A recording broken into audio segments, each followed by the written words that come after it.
La fuerza tranquila, parte 3. Los días empezaron a pasar un poco más rápido. Leo lo notó primero un miércoles. Se despertó antes de la alarma y no sintió el peso de siempre en el pecho. Eso lo sorprendió. El cielo afuera estaba pálido y limpio. Se vistió rápido y salió más temprano de lo normal. En la escuela, Noah ya estaba allí, sentado en los escalones. Estaba comiendo un sándwich y leyendo algo en su teléfono. «Buenos días», dijo cuando vio a Leo. Leo asintió. «Llegaste temprano». «No pude dormir», dijo Noah. «Demasiados pensamientos». Leo no preguntó cuáles. Conocía muy bien esa sensación.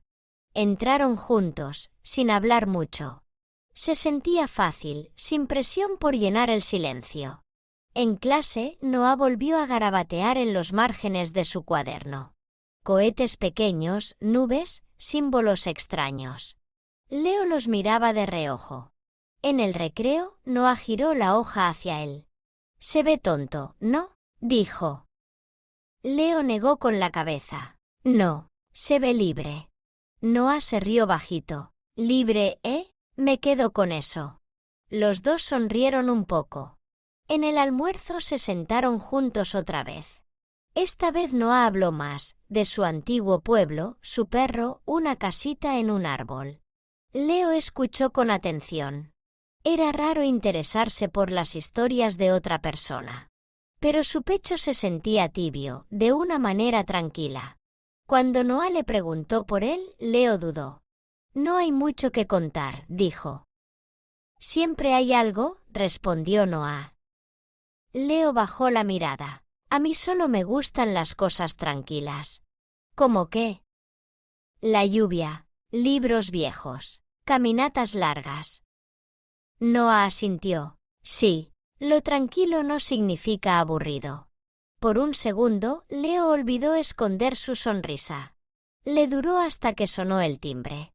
Esa tarde, la mamá de Leo notó que tarareaba mientras lavaba los platos. No dijo nada, solo sonrió para sí misma. Leo ni siquiera se dio cuenta de que lo estaba haciendo. Al día siguiente, los dos chicos caminaron juntos una parte del camino a casa. Noah vivía en el barrio de al lado. Hablaron de películas y de comida, nada serio.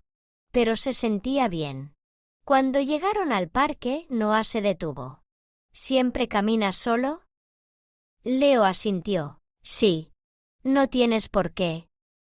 Leo no respondió. No sabía cómo. Noah pateó una piedra y dijo: «Bueno, nos vemos mañana». Leo levantó un poco la mano, un saludo callado. Toda la tarde repitió esas palabras en su cabeza: «No tienes por qué». Sonaban simples, pero se le quedaron dentro. Esa noche volvió a abrir la ventana. La calle de abajo estaba casi vacía. Podía oír, a lo lejos, el sonido suave de alguien tocando la guitarra. Se mezclaba con el viento y el zumbido de la ciudad. Le gustó. Pensó en que el silencio no siempre era soledad. A veces era solo espacio, un espacio donde algo nuevo podía crecer. No escribió en su cuaderno. No lo necesitaba. Por ahora, ese momento bastaba. Y cuando por fin apagó la luz, su último pensamiento no fue de miedo, sino de un avioncito de papel con estrellas en las alas, que todavía esperaba volar como debe.